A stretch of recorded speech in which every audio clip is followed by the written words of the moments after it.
रात के 10:30 बज रहे हैं। पूरा दिन रोजा रखने के बाद जिस्म थका हुआ है। आप तरावीह के लिए खड़े हुए हैं। इमाम साहब कुरान की तिलावत कर रहे हैं। आप अपने आसपास देखते हैं। एक शख्स है जो रो रहा है, उसकी आंखों से आंसू बह रहे हैं, और दूसरा शख्स है जो बार बार अपनी घड़ी देख रहा है, जैसे कह रहा हो कि या अल्लाह, ये रकात कब खत्म होगी।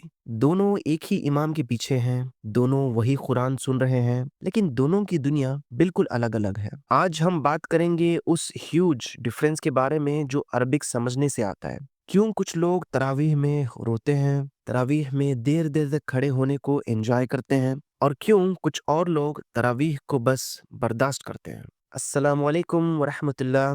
Welcome back to my channel आओ कुरान की जुबान बोले। तो पहले बात करते हैं उस मेजॉरिटी की जो अरबिक नहीं समझती, और हम में से अक्सर लोग इस फेज से गुजरे हैं। जब हमें कुरान की लैंग्वेज नहीं आती तो तरावीह हमारे लिए प्राइमरीली एक फिजिकल टेस्ट बन जाती है। हमारा फोकस कहाँ होता है? पहला, इमाम की आवाज। अगर आवाज सुरीली है तो सुकून मिलता है, अगर आवाज सख्त है तो हम थक जाते हैं। दूसरा, रकात की गिनती। हम काउंट करते हैं कि 8 रकते हो गई, अभी 12 बाकी हैं। और तीसरा, वॉन्डरिंग माइंड, मतलब हमारा जिस्म तो मस्जिद में होता है पर हमारा दिमाग पूरी दुनिया घूम के आता है। इमाम सूरह यूसुफ पढ़ रहे हैं, लेकिन हमारा दिमाग कल की इफ्तारी या ऑफिस के काम में फंसा हुआ है। इन सब बातों का मतलब ये नहीं है कि हमें सवाब नहीं मिल रहा। अल्लाह की खातिर खड़े होना, नींद कुर्बान करना, इसका बहुत बड़ा अजर है। लेकिन हम यहाँ पे एक चीज मिस कर रहे हैं, वो है कुरान का मैसेज, जिससे हम बहुत बहुत ज्यादा ही दूर हैं।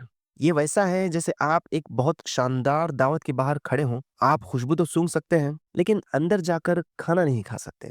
अब जरा इमेजिन करें उस शख्स को जो अरबिक समझता है। उसके लिए तरावीह कोई एक्सरसाइज नहीं है, बल्कि एक कॉन्वर्सेशन है, एक बातचीत है। वो अल्लाह की बातों को सुन रहा है और अल्लाह से बात भी कर रहा है। जब इमाम उन आयतों को पढ़ते हैं जिनमें जन्नत का जिक्र किया गया, तो उसके चेहरे पर उम्मीद आती है, वो अल्लाह से जन्नत मांगता है। और जब इमाम उन आयतों को पढ़ते हैं जिनमें जहन्नम या क़यामत का जिक्र हो, तो उसके रोंगटे खड़े हो जाते हैं, वो डर जाता है, वो अल्लाह से पनाह मांगता है। जब इमाम हजरत मूसा और फिरौन का किस्सा पढ़ते हैं, तो शख्स उस मंजर को विजुअलाइज कर रहा होता है। उसको ये एहसास नहीं होता कि कितनी देर हो गई, कितनी रकतें बची हैं, बल्कि वो चाहता है कि इमाम रुके ही ना, क्योंकि वो अल्लाह के कलाम का मजा ले रहा है। फर्क समझ रहे हैं आप? एक शख्स लफ्जों को सुन रहा है और दूसरा शख्स पैगाम को फील कर रहा है।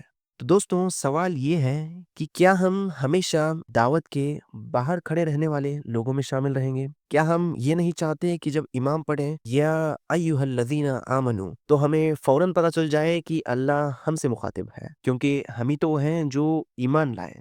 कुरान सिर्फ चूमने या डेकोरेट करने के लिए नहीं आया, ये समझने और जीने के लिए आया है। और अरबी सीखना नामुमकिन नहीं है। ये शैतान का वसवसा है कि अरबी बहुत मुश्किल है। अगर आप आज नियत कर लें तो अगली रमजान तक इंशाअल्लाह आपकी तरावीह का जो एक्सपीरियंस है, उसमें जमीन और आसमान का फर्क हो सकता है। आज हो सकता है आप तरावीह में खड़े हों, आपका दिमाग पूरी दुनिया घूम रहा है, या फिर आप तरावीह में खड़े हों, आप रकतें गिन रहे हैं कि कितनी बाकी हैं, या आप तरावीह में खड़े हों और अल्लाह के कलाम को समझने को छोड़कर हर दूसरी चीज कर रहे हो। पर अगर आप आज नियत करें अरबी को सीखने की, और इंशाल्लाह अगले रमजान तक इतनी अरबी सीख लें कि आपको थोड़ा बहुत भी कुरान समझ में आ जाए, तो इंशाल्लाह अगले रमजान में हो सकता है कि आप तरावीह में लास्ट रकत में खड़े हों और आपको इस बात का बुरा लग रहा है कि आज तरावीह खत्म होने वाली है, तो मुझे कल तक तरावीह का वेट करना पड़ेगा। तो आज ही सच्ची और पक्की नियत करें कि आप अरबी सीखेंगे, और रोज थोड़ी थोड़ी कोशिश करें, क्योंकि अल्लाह आपकी उस कोशिश का भी अजर देगा, और जो सच्ची और पक्की नियत होती है अल्लाह उसका भी अजर देता है। तो अगर आप इस सफर को शुरू करना चाहते हैं तो आप सही जगह पर हैं। इस चैनल आओ कुरान की जुबान बोलने पर हम उर्दू स्पीकर्स के लिए अरबिक को आसान बनाते हैं। हम अल अरबियतु बैन यदैक बुक सीरीज पढ़ रहे हैं, जो कि दुनिया की बेहतरीन किताबों में से एक है अरबिक सीखने के लिए। तो आज ही पहला कदम उठाएं, सब्सक्राइब करें और पहली वीडियो से स्टार्ट करें। अपनी तरावीह को बोझ नहीं बल्कि अल्लाह से मोहब्बत का जरिया बनाएं। अल्लाह आपके लिए अरबी सीखना आसान फरमाए। जज़ाकल्लाहु खैर। अस्सलामु अलैकुम वरहमतुल्लाहि वबरकातुहू।